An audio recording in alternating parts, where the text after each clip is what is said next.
네, 오늘 말씀 우리 함께 보도록 하겠습니다. 오늘 말씀 시편 2편에 있는 말씀입니다. 저와 함께 교독하도록 하겠습니다. 어째서 나라들이 술렁거리며 민족들이 헛된 일을 꾀하는가? 세상의 왕들이 자기를 내세우고 통치자들이 모여 여호와 그 기름 부음 받은 이를 거스르며 저들의 사슬을 끊자 저들의 족쇄를 던져버리자 하는구나.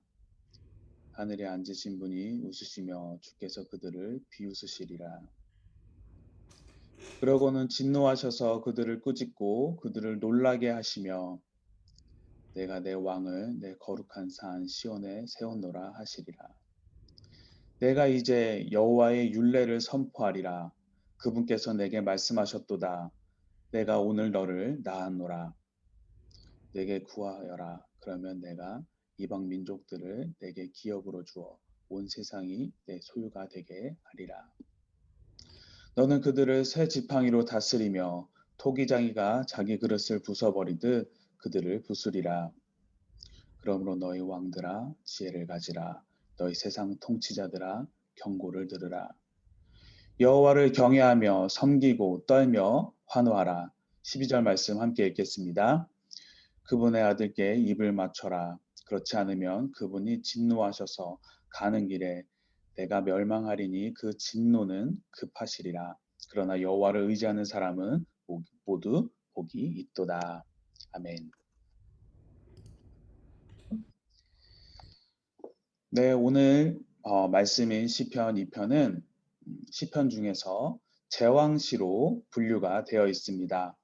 제왕시는 하나님의 택하신 기름 부음 받은 자로서 이스라엘 또는 그 유다의 왕이나 왕조에 관한 그러한 내용을 다루는 시를 이야기를 합니다. 이 제왕시의 내용은 왕을 위하여 도움을 주거나 그래서 그 간구하거나 축복해 주실 것을 하나님께 올려드리는 내용이 담겨져 있습니다. 그래서 왕의 삶이나 통치하는 그 가운데서 중요한 시점에 이 시들이 쓰여집니다. 오늘 시편, 본문인 시편 2편은 1절과 마찬가지로 표제가 없습니다. 표제가 없다라고 하는 것은 정확하게 저자가 누구인지 기록되지 않았다라는 시입니다. 하지만 신약 말씀의 사도행전 4장 25절을 통해서 시편 2편이 다윗이 쓴 시라는 것을 우리는 정확하게 확인을 할 수가 있습니다.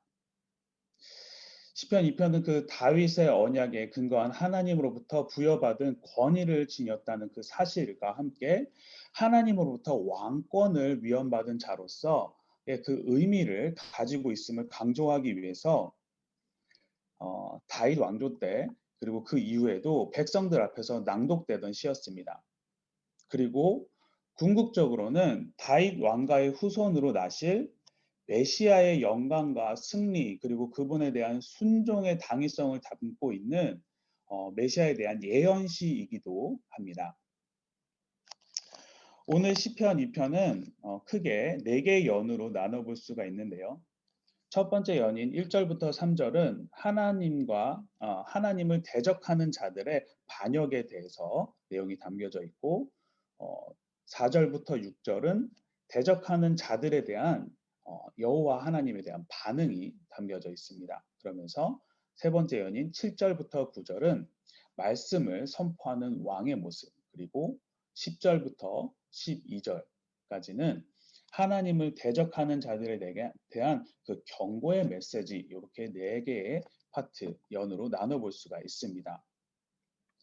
먼저 오늘 말씀의 시작인 1절을 보면은 이야기를 합니다. 나라들이 술렁거리며 민족들이 헛된 일을 꾀하는가 라고 이야기합니다. 여기서 나라들과 민족이라고 하는 것은 하나님의 선택에서 제외된 이방 나라들과 민족들이면서 또 하나님을 대적하는 자들, 대적하는 이 세상을 표현하는 말입니다. 이런 자들이 하는 일을 보시고 뭐라고 합니까? 헛된 일을 도모한다라고 이야기합니다. 이들이 도모하는 헛된 일은 과연 무엇인가? 그 헛된 일을 2절과 3절에서 표현하기를 세상의 왕들이 자기들을 내세우고 그들이 모여 여호와의 기름 부음 받은 자를 거스르고 그래서 사슬을 끊고 족쇄를 던져버리는 일이라고 이야기합니다. 이러한 일들을 거스른 일을 헛된 일을 도모한다라고 합니다. 즉 세상을 대표로 하는 그 왕들과 통치자들이 도모하는 헛된 일은 하나님으로부터 기름 부음 받은 자를 대적하는 일에 초점이 맞춰져 있다라는 것입니다. 처음에 언급해 말씀해 드렸기를 시편 2편은 기름 부음 받은 자를 위한 제왕시로 구분을 한다라고 말씀을 드렸습니다. 그래서 이방 민족들이 하나님께 기름 부음 받아 세움 받은 왕인 다윗과 그의 왕국을 대적하는 것을 이 맨 처음에 표면적으로는 1절부터 3절에서 나타내면서 메시아의 예언시로 우리가 또 본다 하면은 그리스도를 대적하는 내용을 1절부터 3절이 담고 있다는 것을 우리가 알 수 있습니다. 예수님께서 세상에 오셨을 때를 생각해 보시면은 어, 복음서의 그 뒷부분들을 다시 생각을 해보면은 세상의 왕들과 관리들이 예수님을 어떻게 대했고 그들이 어떠한 모습을 보였는지 우리가 생각해 볼 수 있습니다. 그들은 어떻습니까? 예수님을 환영하는 것이 아니라 예수님을 대적하였죠. 그래서 예수님을 대적하기 위해서 서로들 합쳤습니다. 빌라도, 헤로당, 사내들이 공회, 이들은 빌라도와 헤롯이나 그 사내들이 공회와 헤롯이나 그리고 그 공회와 빌라도나 그들은 서로 투닥투닥 서로 맞지 않는 사이였습니다. 투닥투닥 거리는 사이였는데 예수님을 잡기 위해서 어떻습니까? 예수님의 뜻을 거스르기 위해서 그들은 하나가 되어서 예수님을 십자가에 못 박습니다. 이들은 세상은 왜 하나님과 그리고 기름 부음 받은 자들을 대적하고 거스리는 것일까요? 바로 세상은 하나님의 기름 부음 받은 자를 잡아서 그들이 처리만 하면 자신들이 하나님의 통치, 그 사슬과 족쇄에서 벗어날 수 있다라고 생각했기 때문입니다. 기름 부음 받은 자를 없애버리기만 하면 하나님의 통치에서 벗어나서 더 이상 그 하나님의 말씀 아래서 살지 않고 자신들의 마음대로 할 수 있는 한마디로 자신들의 세상이 올 것이다라고 그들은 생각을 하였습니다. 그래서 그들은 실제로 도모하여서 하나님의 기름 부음 받은 자를 붙잡습니다. 그리고 십자가에 못 박아 죽였습니다. 십자가에 못 박혀서 예수님 돌아가실 때 그들은 아마 자신들의 승리를 확신을 했을 것입니다. 그러면서 드디어 우리들의 세상이 왔구나 라고 생각을 했겠죠. 하지만 어떻습니까? 그들의 바램대로 예수님께서 십자가에 못 박혀 돌아가실 때 그들의 세상이 왔습니까? 자신들이 마음대로 할 수 있는 세상이 왔나요? 만약에 왔다라고 하면은 다윗은 1절의 마지막에 헛된 일이라고 표현하지 않고 무시무시한 일 또는 판을 뒤집을 묘책을 생각해냈을 거라고 표현을 했을 것입니다. 그들이 열심히 기획한 그 헛된 일인 기름 부음 받은 자를 거스르겠다고 하는 것을 하나님께서 아시고 하늘에 앉으신 분 하나님께서 어떻게 반응하십니까? 4절에 보면은 비웃으시다라고 말씀을 하십니다. 하나님께서 보시기에 그들의 생각이 너무나 어처구니 같고 가사롭다고 여겨지셨다라는 것입니다. 그럴 수밖에 없는 것이 세상과 그 안에 살아가고 있는 인간은 어떻습니까? 하나님의 피조물에 불과합니다. 피조물이 아무리 능력이 특출나고 날고 긴다고 해도 창조주이시며 전지전능하신 하나님과 맞서겠다, 대적하겠다. 그들이 이끄는 사단의 능력이 아무리 엄청난다고 해도 그 또한 하나님으로부터 지음받은 존재일 뿐입니다. 절대 하나님을 대적할 수 있는 위치에 있는 자들이 아니에요. 온 세상이 모두 연합하여서 하나님께 대항한다고 해도 절대 상대가 되지가 않습니다. 그래서 그들이 머리를 굴려서 자신들의 생각에는 완전하다라고 생각을 해서 기름 부음 받은 자를 십자가에 못을 박아 죽이는 판을 만들어서 자신들이 승리하였다고 생각은 하였지만 어떻습니까? 정작 그 판은 하나님께서 택하신 백성들을 죄에서 구속하셨고 예수 그리스도를 부활시킴으로써 주님의 승리임을 드러내는 판으로 뒤집어 버리십니다. 우리가 살고 있는 이 시대는 하나님을 대적하는 일이 끊임없이 일어나고 있습니다. 무슨 일을 할 때마다 다른 종교인들도 분명히 포함되어 있었겠지만 하나님은 빠짐없이 욕을 먹고 계시죠. 교회는 불법을 행하는 집단이라고 기사가 수도 없이 나옵니다. 그런 그 개신교회 점점 어떻게 보면은 겉으로 보기에는 망할 것 같은 그런 흐름을 타도록 아마 사단이 도모해 놓았을 것입니다. 하지만 그러한 시도는 다 실패로 돌아갈 것입니다. 헛된 일입니다. 하나님이 그런 자들을 보시면서 하나님은 생각하실 거예요. 또 이러냐 하며 웃고 계실 것입니다. 그렇기 때문에 우리는 우리들이 세상에 어떠한 지탄을 받든지 우리가 어떠한 어려운 상황에 처한다고 해도 우리는 우리의 창조주이시며 주권자 되시는 하나님의 승리를 우리는 확신하시길 바랍니다. 하나님을 향한 믿음의 신앙을 지켜내시기 바랍니다. 그들의 헛된 일을 웃으시면서 보신 하나님께서 6절에 이렇게 말씀을 하십니다. 내가 내 왕을 내 거룩한 산 시온에 세웠노라. 내가 내 왕, 내 거룩한 산 시온에 라고 세웠다라고 하십니다. 여기서의 나의 왕이라고 하는 것은 하나님의 기름 부음 받은 자 다윗과 그의 왕가를 뜻하고 시온은 그 예루살렘의 다른 명칭으로서 이 하나님의 이 말씀은 다윗 왕가를 통해서 영원한 왕권을 세우겠다라는 말씀입니다. 하지만 여러분들도 아시겠지만 다윗 왕가는 영원하지 않았습니다. 솔로몬 이후에 어떻게 됐습니까? 급격히 쇠퇴하였고 400년 만에 몰락을 해버리고 맙니다. 그렇기 때문에 우리는 하나님께서 말씀하신 이 영원한 왕권을 다윗 왕가로만 보는 것이 아니라 하나님의 자손으로 나실 예수님, 예수 그리스도를 영원한 왕으로 세우실 것이라는 하나님의 예언으로 우리는 보아야 할 것입니다. 예수님께서는 이 땅에 평강의 왕으로 오셨어요. 스가랴 9장 9절 말씀처럼 의로우시며 구원을 베푸시는 분이 겸손하셔서 새끼 나귀를 타고 오신다는 이 말씀처럼 예수님께서는 실제로 예루살렘에 입성하실 때 새끼 나귀를 타고 입성을 하셨습니다. 다른 사람들에게 모두 보이기 위해서, 알려주기 위해서. 하지만 세상은 어떻습니까? 왕으로 오신 예수님을 반역을 하고 십자가에 못 박아 죽여버립니다. 죽입니다. 하나님이 세우신 왕을 죽이고 자신들이 왕이 되려고 하였습니다. 하지만 예수님은 부활하셨고 세상이 도전할 수 없는 영원한 왕이라는 것을 예수님께서는 증명해 보이십니다. 십자가에서의 죽음으로 율법을 완전케 하십니다. 이렇게 하나님께서 세우신 그 영원한 왕, 누구도 꺾을 수 없는 권세를 가지신 분이 바로 예수님이라는 것이죠. 이렇게 하나님께서 세우셔서 이 땅의 왕으로 오신 분께서 하나님의 명령을 인용하여서 말씀을 하시는데 뭐라고 말씀하시는가? 7절에 너는 내 아들이라 내가 오늘 너를 낳았다라고 말씀을 하십니다. 예수님께서 하나님의 아들이시라는 것은 예수님께서 세례 받으실 때 하나님께서 친히 이는 내 사랑하는 아들이다라고 증거하신 일이기도 합니다.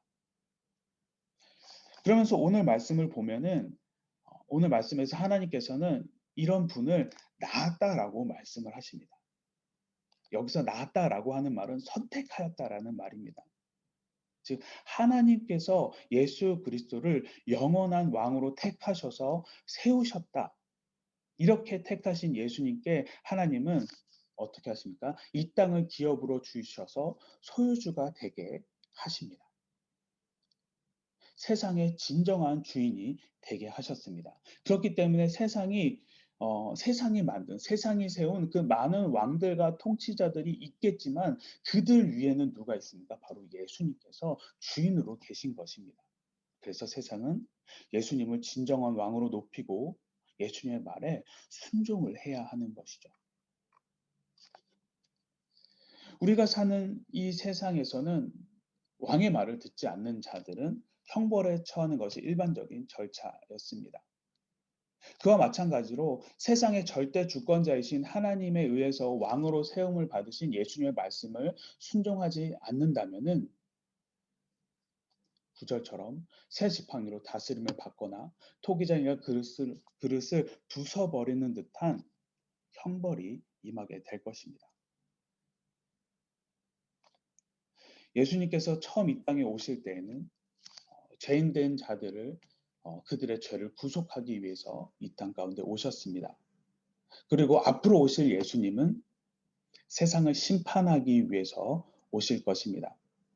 예수님의 구속 사역을 믿고 주님을 의지하여서 왕으로 섬기는 자들에게는 주님의 나라에서 영원한 생명을 누리고 살게 하실 것입니다. 하지만 주님의 구속 사역을 멸시하고 왕은 있지 않고 주님은 살아있지 않다, 없다. 그러면서 왕을 섬기지 않으면은 영원한 멸망 가운데로 보내실 것입니다.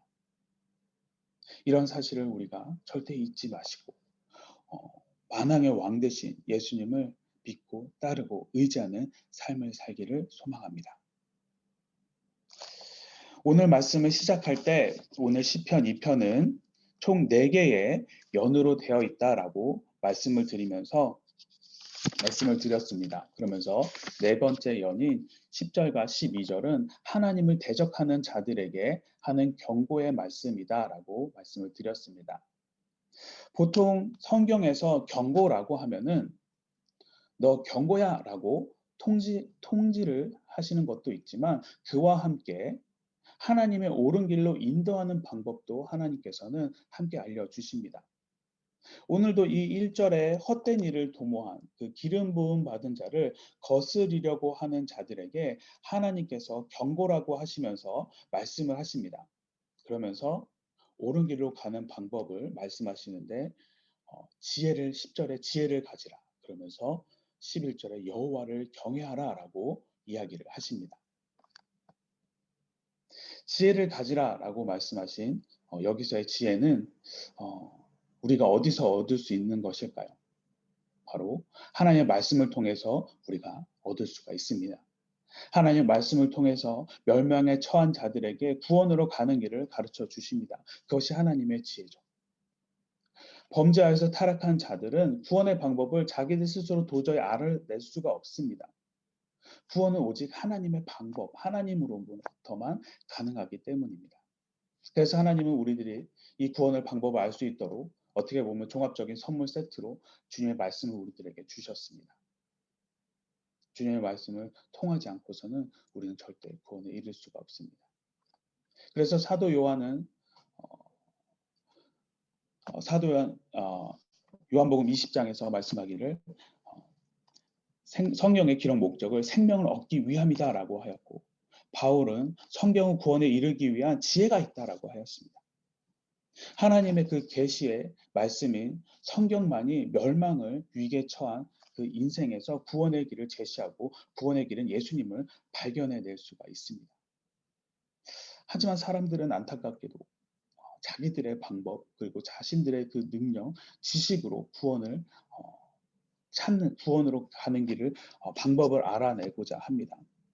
하지만 인간들이 만들어낸 사람들이 생각해낸 그 방법은 오히려 구원으로 가는 길이 아니라 구원으로부터 멀어지게 만들 뿐입니다. 인간의 그 탐구로 만들어진 종교나 철학, 인간의 방법대로 세상을 살아가게 하는 방법이지 하나님의 방법대로 살아가는 방법이 아닙니다. 두 번째로 하나님께서 여호와께서 이야기하시기를 여호와를 경외하라라고 말씀을 하십니다.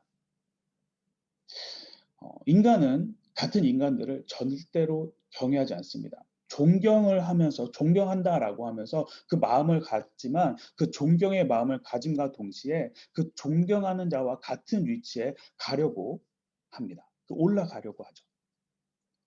하지만 경외한다라고 하는 것은 도저히 넘어설 수 없는, 그래서 쳐다볼 수 없는 존재에게 쓰는 말입니다.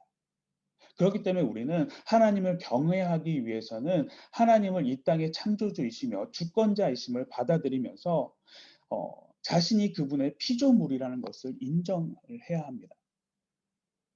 그러면서 하나님께서는 오늘 이 경외한다라는 그 구체적인 방법을 제시를 하는데 그 방법이 12절에 나와 있습니다. 바로 그분의 아들께 입을 맞추는 것입니다.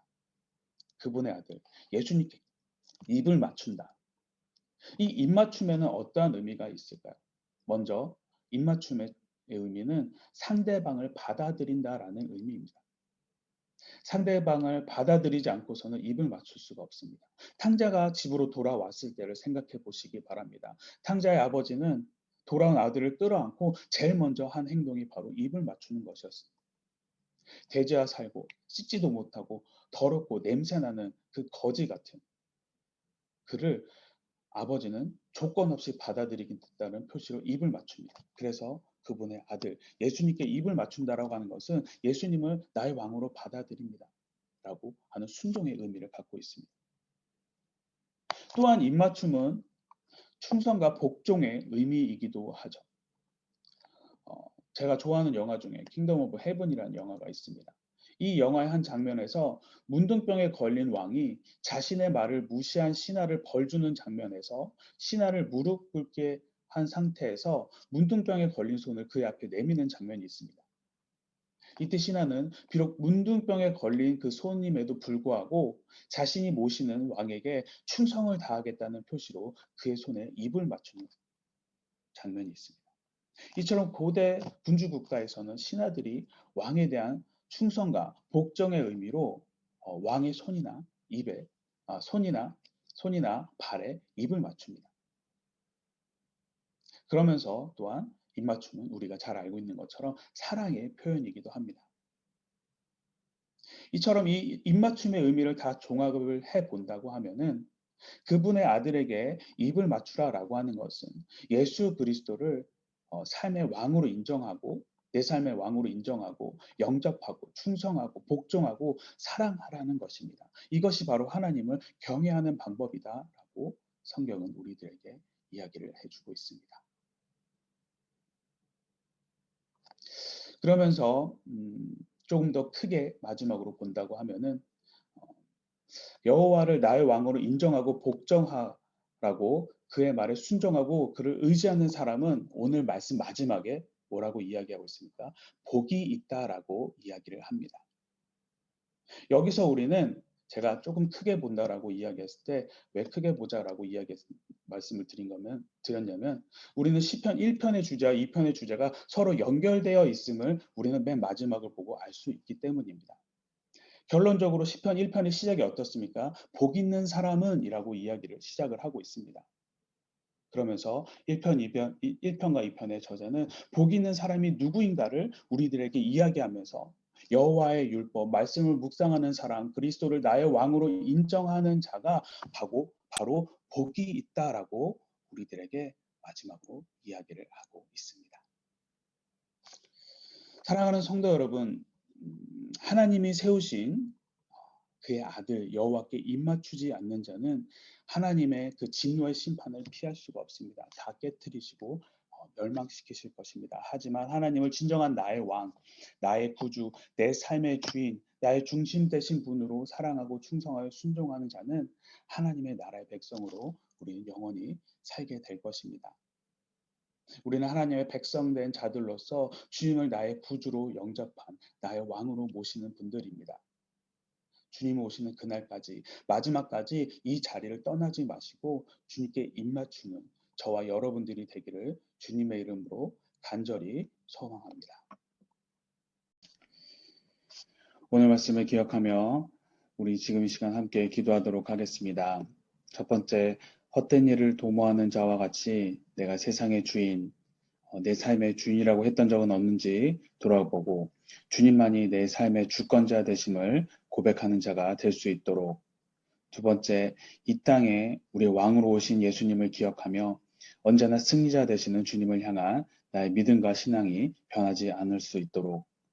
그리고 세 번째, 주님의 말씀을 통해 삶 가운데 주님의 지혜를 허락하시고 주님을 경외함으로 그분의 아들께 입맞추는 자의 삶을 살 수 있도록 이 세 가지 기도 제목 가지고 지금 이 시간 우리 함께 기도하도록 하겠습니다.